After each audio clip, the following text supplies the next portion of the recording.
ಎಲ್ಲ ವಿದ್ಯಾರ್ಥಿಗಳಿಗೆ ಸ್ವಾಗತ. BA 5ನೇ ಸೆಮಿಸ್ಟರ್ನಲ್ಲಿ ಬರುವ ಕಡ್ಡಾಯ ಪತ್ರಿಕೆಯಾದ ಸಾರ್ವಜನಿಕ ಆಡಳಿತ ಅಥವಾ ಪಬ್ಲಿಕ್ ಅಡ್ಮಿನಿಸ್ಟ್ರೇಷನ್. ಈ ಸಾರ್ವಜನಿಕ ಆಡಳಿತ ಪತ್ರಿಕೆಯಲ್ಲಿ ಬರುವ 3ನೇ ಅಧ್ಯಾಯವಾದ ಸಿಬ್ಬಂದಿ ಆಡಳಿತ ಅಥವಾ personal administration. In this class, briefly I will discuss promotion, retirement and duties of civil servants. Dear students, first briefly I will discuss promotion. Promotion ಅಥವಾ ಬಡ್ತಿ ಎಂದು ಹೇಳಬಹುದು. Here the word promotion, it is derived from the Latin word. It means promote. The Latin word is called promote. It means to move forward. It means it refers the movement of an employee from one position to another position having a higher grade or higher minimum salary. ವಿದ್ಯಾರ್ಥಿಗಳೇ, ಬಡ್ತಿ ಅಥವಾ promotion, ಈ ಬಡ್ತಿ ಎನ್ನುವ ಪದವನ್ನು ಇಂಗ್ಲೀಷ್ನಲ್ಲಿ promotion ಎಂದು ಕರೆಯುತ್ತಾರೆ. ಪ್ರಮೋಷನ್ ಎಂಬ ಪದ ಮೂಲತಃವಾಗಿ ಲ್ಯಾಟಿನ್ ಭಾಷೆಯ ಪ್ರಮೋಟ್ ಎಂಬ ಪದದಿಂದ ಬಂದಿದೆ. ಲ್ಯಾಟಿನ್ ಭಾಷೆಯಲ್ಲಿ ಪ್ರಮೋಟ್ ಎಂದರೆ ಮುಂದೆ ಸಾಗು. ಅಂದರೆ ಒಬ್ಬ ಉದ್ಯೋಗಿ ಒಂದು ಹುದ್ದೆಯಿಂದ ಮತ್ತೊಂದು ಹುದ್ದೆಗೆ ಪದೋನ್ನತಿ ಹೊಂದುವುದು ಅಥವಾ ಮುಂದೆ ಹೋಗುವುದಕ್ಕೆ ಬಡ್ತಿ ಎಂದು ಕರೆಯುತ್ತಾರೆ. ಈ ಒಂದು ಬಡ್ತಿಯನ್ನು ಹೊಂದುವುದು ಇದು ಸಿಬ್ಬಂದಿ ಆಡಳಿತದ ಒಂದು ಲಕ್ಷಣವಾಗಿದೆ ಅಂತ ಏನಂತಂದ್ರೆ ಹೇಳ್ಬೋದು. ಈ ಸಾರ್ವಜನಿಕ ಸಿಬ್ಬಂದಿ ದಕ್ಷತೆಯಿಂದ ಮತ್ತು ಆಸಕ್ತಿಯಿಂದ ಮಾಡಬೇಕಾದರೆ ಅವರಿಗೆ ಕೆಲವು ಪ್ರೋತ್ಸಾಹಗಳು ಅಗತ್ಯವಾಗಿರುತ್ತವೆ. ಅಂತಹ ಪ್ರೋತ್ಸಾಹ ಮತ್ತು ಒಂದು ಪ್ರೇರಣೆಗಳಲ್ಲಿ ಬಡ್ತಿ ಅಥವಾ ಪ್ರಮೋಷನ್ ಕೂಡ ಒಂದಾಗಿದೆ ಅಂತ ಏನಂತಂದ್ರೆ ಹೇಳ್ಬೋದು. ಸಾಮಾನ್ಯವಾಗಿ ಕೆಳಗಿನ ಹುದ್ದೆಯಿಂದ ಮೇಲಿನ ಹುದ್ದೆಗೆ ಹೋಗಲು ಸಾಕಷ್ಟು ಅವಕಾಶಗಳು ಇರಲಿಲ್ಲ ಅಂತ ಹೇಳಿದ್ರೆ ಅವ್ರಿಗೆ ಏನಾಗ್ತದೆ ನೋಡ್ರಿ, ದಕ್ಷತೆಯಿಂದ ಮತ್ತು ಉತ್ಸಾಹದಿಂದ ಕೆಲಸ ಮಾಡಲಿಕ್ಕೆ ಅವರಿಗೆ ಆಗಂಗಿಲ್ಲ. ಆದ್ದರಿಂದ ಉದ್ಯೋಗಿಗಳು ಅಥವಾ ಸಿಬ್ಬಂದಿ ಅವರು ಉತ್ಸಾಹದಿಂದ ದಕ್ಷತೆಯಿಂದ ಅವರು ಕರ್ತವ್ಯವನ್ನು ನಿರ್ವಹಿಸಬೇಕಾದಂತ ಹೇಳಿದ್ರೆ ಅವರಿಗೆ ಬಡ್ತಿಯ ಒಂದು ಅವಶ್ಯಕತೆ ಬೇಕಾಗುತ್ತದೆ. ಈ ಒಂದು ಬಡ್ತಿಯನ್ನು ನೀಡುವುದರಿಂದ ಉದ್ಯೋಗಿಗಳು ಉತ್ಸಾಹವನ್ನು ಬೆಳೆಸಿಕೊಳ್ಳುತ್ತಾರೆ, ಮನೋಸ್ಥೈರ್ಯವನ್ನು ಕೂಡ ಬೆಳೆಸಿಕೊಳ್ತಾರೆ. ಇದರಿಂದ ಅವರು ತಮಗೆ ವಹಿಸಿಕೊಟ್ಟಂತಹ ಒಂದು ಹುದ್ದೆಯನ್ನು ದಕ್ಷತೆಯಿಂದ ಸಂತೃಪ್ತ ಮನೋಭಾವನೆಯಿಂದ ಅವರು ಸೇವೆಯನ್ನು ಸಲ್ಲಿಸ್ತಾರೆ. ಇದರಿಂದ ಆಡಳಿತದ ಸುಧಾರಣೆಗೆ ಅಭಿವೃದ್ಧಿಗೆ ಅನುಕೂಲ ಆಗುತ್ತದೆ ಅಂತೇನಪ್ಪ ಹೇಳ್ಬೋದು ಹೇಳ್ಬೋದು. Here some definitions are there. First one is LD White. According to LD White, promotion it is an appointment from a given position to a position of higher grade involving a change of duties to a more difficult type of work and a greater responsibility accompanied by change of title and usually an increase in the pay. LD White ಪ್ರಕಾರ ಬಡ್ತಿ ಎಂದರೆ ಕರ್ತವ್ಯಗಳಲ್ಲಿ ಬದಲಾವಣೆಯಾಗಿ ಇನ್ನು ಗುರುತರವಾದ ಹೆಚ್ಚಿನವಾದಂಥ ಜವಾಬ್ದಾರಿಯನ್ನು ಹೊಂದುವುದು ಮತ್ತು ಹೆಚ್ಚಿನ ಶಿರೋನಾಮೆಯನ್ನು ಹೊಂದುವುದು, ಅದರ ಜೊತೆಗೆ ಹೆಚ್ಚಿನ ವೇತನವನ್ನು ಒಳಗೊಂಡಂತೆ ಒಂದು ನಿರ್ದಿಷ್ಟ ಸ್ಥಾನದಿಂದ ಮತ್ತೊಂದು ಉನ್ನತ ಸ್ಥಾನ ಅಥವಾ ಉನ್ನತ ದರ್ಜೆಯ ಸ್ಥಾನಕ್ಕೆ ಆಗುವ ಒಂದು ನೇಮಕಾತಿಯನ್ನು ಬಡ್ತಿ ಅಂತೇಳಿ ಕರೀತಾರೆ. ಇಲ್ಲಿ ಬಡ್ತಿಯಲ್ಲಿ ಅಂತಂದ್ರೆ ಕರ್ತವ್ಯ ಮತ್ತು ಹೊಣೆಗಾರಿಕೆ ಕೂಡ ಜಾಸ್ತಿ ಆಗ್ತದಂತೆ ಹೇಳ್ಬೋದು. ಎರಡನೇದು according to William G Thorpe. He says that promotion it refers to the movement of an employee from one position to another position having a higher grade or a higher minimum salary. A promotion involves increased duties and responsibility for the employees ಅಂತ ಹೇಳ್ಬೋದು. ಅಂದರೆ ಇಲ್ಲಿ ನೌಕರರಲ್ಲಿ ವರ್ಗದಂತಹ ಕೌಶಲ್ಯವನ್ನು, ಜ್ಞಾನವನ್ನು, ಕೆಲಸದ ಹವ್ಯಾಸಗಳನ್ನು ಮತ್ತು ಕ್ರಿಯಾತ್ಮಕ ಚಟುವಟಿಕೆಗಳಿಗೆ ತರಬೇತಿ ಹಾಗೂ ಅಭಿವೃದ್ಧಿಗೆ ಏನಪ್ಪ ಅಂತಂದರೆ ಬಡ್ತಿ ಬಹಳಷ್ಟು ಅವಶ್ಯಕವಾಗಿರ್ತದೆ. ಇದರಿಂದ ನೌಕರರು ನೋಡ್ರೆ ಸರ್ಕಾರದ ಎಲ್ಲ ಕಾರ್ಯಕ್ರಮಗಳನ್ನು ಯೋಜನೆಗಳನ್ನು ಅರಿತು ಭವಿಷ್ಯದಲ್ಲಿ ಬದಲಾಗತಕ್ಕಂಥ ಯೋಜನೆಗಳಿಗೆ ಸೂಕ್ತ ಸಲಹೆ ನೀಡಲು ಇದು ಬಹಳಷ್ಟು ಅನುಕೂಲ ಆಗುತ್ತದೆ ಅಂತಂದ್ರೆ ಹೇಳ್ಬೋದು. ವಿದ್ಯಾರ್ಥಿಗಳೇ, ಬಡ್ತಿಯಲ್ಲಿ ದೇರ್ ಆರ್ ಬೇರೆ ಬೇರೆ ನೇಮಕಾತಿಯ ವಿಧಾನಗಳಿದಾವೆ. ಅದರೊಳಗೆ ಏನಪ್ಪ ಅಂತ ಹೇಳಿದ್ರೆ ಒಂದೇದೇನಪ್ಪ ಅಂದ್ರೆ there are various types of promotions are there. First one is promotion from lower grade to higher grade. For example, for a junior typist to senior typist. ವಿದ್ಯಾರ್ಥಿಗಳೇ, ಇಲ್ಲೇ ಕೆಳಗಿನ ಹುದ್ದೆಯಿಂದ ಮೇಲಿನ ಹುದ್ದೆಗೆ ಪದೋನ್ನತಿ ಹೊಂದುವುದು ಅಥವಾ ಬಡ್ತಿ ಹೊಂದುವುದು ಕೂಡ ಇದು ಒಂದು ವಿಧಾನ. ಉದಾಹರಣೆಗೆ, ಈ ಕೆಳಗಿನ ಹಂತದಲ್ಲಿರ್ತಕ್ಕಂಥ ಜೂನಿಯರ್ ಟೈಪಿಸ್ಟ್ನಿಂದ ಸೀನಿಯರ್ ಟೈಪಿಸ್ಟ್ ಅಂತಂದ್ರೆ ಅವರು ಪದೋನ್ನತಿಯನ್ನು ಹೊಂದ್ತಾರೆ.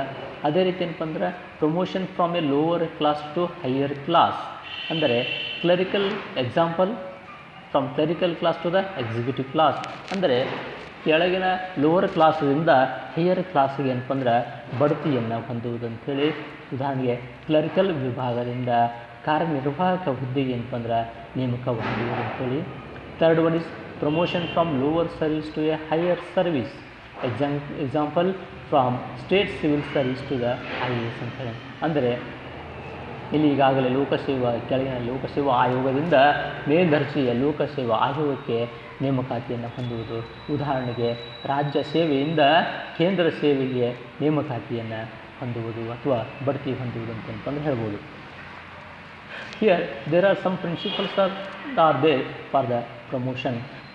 Namely, there are three types of principles. They are seniority principle, merit principle, senior cum merit principle. In seniority principles, who have already served in the job, means if they have spent at least 10-15 years, naturally they will get the promotion according to the service. Second one is merit principle. In this merit principles, here service will not be considered. Here considers only merit. Merit means his talent, his to handle the situation, his competent, his ability. Who have fulfilled all these abilities like talent, ability, competency, then definitely they will get the promotion. Third one is seniority cum merit principle. Here they will consider merit as well as seniority. So these are the various principles of the promotions. Dear students, next I will discuss another important aspect is retirement. You know, first you will get the recruitment, then you will get the promotion. After end of the service, you will get retired from the personal administration. It is the last stage of the administration of the employee. Here it is also the part of the personal administrations, because employees work for certain period. After they will lose their interest in the job. See, naturally after the getting their older age or certain age, then naturally they will lose interest in the job. According to their age, they will retire. This concept of retirement exists in all the country. ವಿದ್ಯಾರ್ಥಿಗಳೇ, ಈಗ ನಾನು ನಿವೃತ್ತಿಯ ಬಗ್ಗೆ ಹೇಳಲಿದ್ದೇನೆ. ನಿವೃತ್ತಿ ಅಂತ ಹೇಳಿದರೆ ಸಾಮಾನ್ಯವಾಗಿ ನೇಮಕಾತಿಯಾಗುತ್ತದೆ. ನೇಮಕಾತಿಯಾದ ಕೆಲವು ದಿನಗಳ ನಂತರ ಬಡ್ತಿಯಾಗುತ್ತದೆ. ಬಡ್ತಿಯಾದ ನಂತರ ಸಿಬ್ಬಂದಿ ಆಡಳಿತದಲ್ಲಿ ಕೊನೆಯ ಘಟ್ಟ ಅದು ನಿವೃತ್ತಿ ಅಂತ ಏನಪ್ಪಂದ್ರೆ ಹೇಳ್ಬೋದು. ಏಕೆಂದರೆ ಒಬ್ಬ ಮನುಷ್ಯನಿಗೆ ಕೆಲವು ವರ್ಷದವರೆಗೆ ಮಾತ್ರ ಅವನಿಗೆ ಸೇವೆ ಸಲ್ಲಿಸಲು ಸಹಾಯವಾಗುತ್ತದೆ. ಅವನಿಗೆ ವಯಸ್ಸಾದ ನಂತರ ಅವನು ವೃತ್ತಿಯಲ್ಲಿ ಉತ್ಸಾಹವನ್ನು ಕಳೆದುಕೊಳ್ಳುತ್ತಾನೆ. ಆವಾಗ ಅವನಿಗೆ ನ್ಯಾಚುರಲಿ ಏನಪ್ಪ ಅಂತ ಹೇಳಿದ್ರೆ ಅವನ ಹುದ್ದೆಯಿಂದ ನಿವೃತ್ತನಾಗುವಂಥ ಒಂದು ಅದು ಬರ್ತದೆ ಅಂತ ಏನಪ್ಪ ಅಂತ ಹೇಳ್ಬೋದು. ಈ ನಿವೃತ್ತಿಯಾಗುವ ಒಂದು ಪದ್ಧತಿ ಜಗತ್ತಿನ ಎಲ್ಲ ರಾಷ್ಟ್ರಗಳಲ್ಲಿ ಇದು ಇರುತ್ತದೆ ಅಂತ ಏನಪ್ಪ ಅಂತ ಹೇಳ್ಬೋದು. ಇಲ್ಲಿ ನಿವೃತ್ತಿಯ ಬಗ್ಗೆ ನಿರ್ದಿಷ್ಟವಾದಂತಹ ವ್ಯಾಖ್ಯೆಗಳಿಲ್ಲ. Here there is no definite definitions for the retirement. Here some definitions are there. The retirement is defined as selection or privacy or withdrawal from work due to the age. It means the voluntary termination of employment upon reaching a certain age, the portions of one's life after retiring from one's career. And then objective of the retirement. Retirement is essential for the efficiency of the administration. ಅಂದರೆ ಆಡಳಿತದಲ್ಲಿ ನಿವೃತ್ತಿ ಹೊಂದುವುದು ಆಡಳಿತದ ದಕ್ಷತೆಗೆ ಅವಶ್ಯಕವಾಗಿದೆ. ಏಕೆಂದರೆ ಒಬ್ಬ ವ್ಯಕ್ತಿ ತನಗೆ ವಯಸ್ಸಾದ ನಂತರ ಅವನು ದಕ್ಷವಾಗಿ ಸೇವೆಯನ್ನು ಸಲ್ಲಿಸಲಿಕ್ಕೆ ಅಂತಂದರೆ ಆಗೋದಿಲ್ಲ. ಆದ್ದರಿಂದ ನಿವೃತ್ತಿ ತೆಗೆದುಕೊಳ್ಳೋದು ಅವಶ್ಯಕವಾಗಿರುತ್ತದೆ. Retirement will go for youngsters for vacated post. ಅಂದರೆ ಇವರು ನಿವೃತ್ತಿ ಆದ ನಂತರ ಯುವ ಜನಾಂಗದವರಿಗೆ ಸೇವೆಯನ್ನು ಸಲ್ಲಿಸಲಿಕ್ಕೆ ಆಡಳಿತದಲ್ಲಿ ಅವರಿಗೆ ಅವಕಾಶ ದೊರಕ್ತದೆ ಅಂತ ಹೇಳ್ಬೋದು. Due to retirement benefits qualified and intelligent people will join for the government service. See, the government service, it attracts very intelligent people from various sectors. The intelligent people and talented people will join the government service because they will get various benefits after the retirement.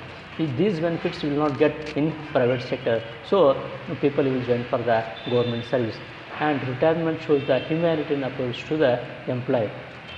ಅಂದರೆ ನಿವೃತ್ತಿ ಆದ ನಂತರ ಅವನಿಗೆ ಸರ್ಕಾರ ಏನಪ್ಪ ಅಂತ ಹೇಳಿದ್ರೆ ಕೆಲವು ಸೌಲಭ್ಯಗಳನ್ನು ನೀಡುವುದರಿಂದ ಅವನ ನಿವೃತ್ತಿಯ ಜೀವನವನ್ನು ಅಥವಾ ವಯೋವೃದ್ಧವನ್ನು ಏನಪ್ಪ ಅಂದ್ರೆ ಸಹಜವಾಗಿ ಕಳೆಯಬಹುದು. ಆದ್ದರಿಂದ ನಿವೃತ್ತಿಯು ಬಹಳಷ್ಟು ಅವಶ್ಯಕವಾಗಿದೆ ಅಂತ ಏನಪ್ಪ ಹೇಳ್ಬೋದು. Then retirement benefits. What are the benefits after retirement? There are 3 methods of raising funds, out of which the retirement benefits are paid. They are given below. First one is contributory system, in which the employees makes total contribution. It is by way of the salary. ಇಲ್ಲಿ ನಿವೃತ್ತಿಯಾದ ನಂತರ ಬರ್ತಕ್ಕಂತಹ ಲಾಭಗಳು ಅಂತ ಏನಪ್ಪ ಅಂತ ಹೇಳಿದ್ರೆ contribution system ಅಂತ ಹೇಳಿದ್ರೆ ಏನಪ್ಪ ಅಂತ ಹೇಳಿದ್ರೆ ಇಲ್ಲಿ ಉದ್ಯೋಗಿ ತನ್ನ ವೇತನದಲ್ಲಿಯೇ ಪ್ರತಿ ತಿಂಗಳು ಏನಪ್ಪ ಅಂದ್ರೆ ವೇತನವನ್ನು ಕಡಿತ ಮಾಡ್ತಾ ಹೋಗ್ತಾನೆ. ಅದನ್ನು ನಿವೃತ್ತಿ ಆದ ನಂತರ ಆ ಸಂಸ್ಥೆ ಅಥವಾ ಇಲಾಖೆ ಅವನಿಗೆ ಒಟ್ಟು ಕಡಿತ ಮಾಡ್ತದ ಅಂತ ಹಣವನ್ನು ಯಾರು ವ್ಯಕ್ತಿಗೆ ಏನಪ್ಪ ಅಂದ್ರೆ ನೀಡ್ತದೆ. ಸೊ ಅದರಿಂದ ಬಂದಂತಹ ಒಂದು ಹಣದಿಂದ ಅವನ ನಿವೃತ್ತಿಯ ಜೀವನವನ್ನು ಏನಪ್ಪ ಅಂದ್ರೆ ಕಳಿಬೋದು. This is called contributory system, in which employ makes total contributory by itself only. Second one is partly contributory system. Here both employee and government share the cost of retirement benefits. In this retirement benefit, employee will get benefit from himself as well as the government. ಅಂದರೆ ಈ partly contributory ಸಿಸ್ಟಮ್ದಲ್ಲಿ ಉದ್ಯೋಗಿ ತನ್ನ ತನ್ನ ವೇತನದಲ್ಲಿ ತಾನು ಪ್ರತಿ ತಿಂಗಳವನ್ನು ಕಡಿತ ಮಾಡ್ತಾ ಇರ್ತಾನೆ. ಅದೇ ರೀತಿ ಸರ್ಕಾರವೂ ಕೂಡ ಏನಪ್ಪ ಅಂತ ಹೇಳಿದ್ರೆ ಅವನಿಗೆ ಕಡಿತ ಹಣವನ್ನು ಸಹಾಯ ಮಾಡ್ತಿರ್ತೈತಿ.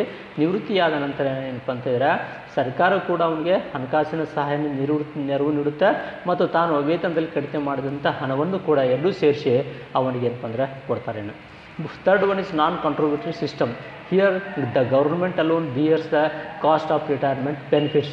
ಈ ನಾನ್ ಕಾಂಟ್ರಿಬ್ಯೂಟರಿ ಸಿಸ್ಟಮ್ದಲ್ಲಿ ಏನಪ್ಪ ಅಂದ್ರೆ ಕೇವಲ ಸರ್ಕಾರವೇ ಎಲ್ಲ ಅವನ ಸೇವಾ ನಿವೃತ್ತಿಯ ಒಂದು ಸೌಲಭ್ಯಗಳನ್ನು ಏನಪ್ಪ ಅಂದ್ರೆ ಅವನಿಗೆ ಒದಗಿಸ್ತಾ ಇದೆ ಅಂತ ಏನಪ್ಪ ಅಂದ್ರೆ ಹೇಳ್ಬೋದು. Now just briefly I will discuss rights and duties of the civil servants. Dear students, civil servants have also certain rights and certain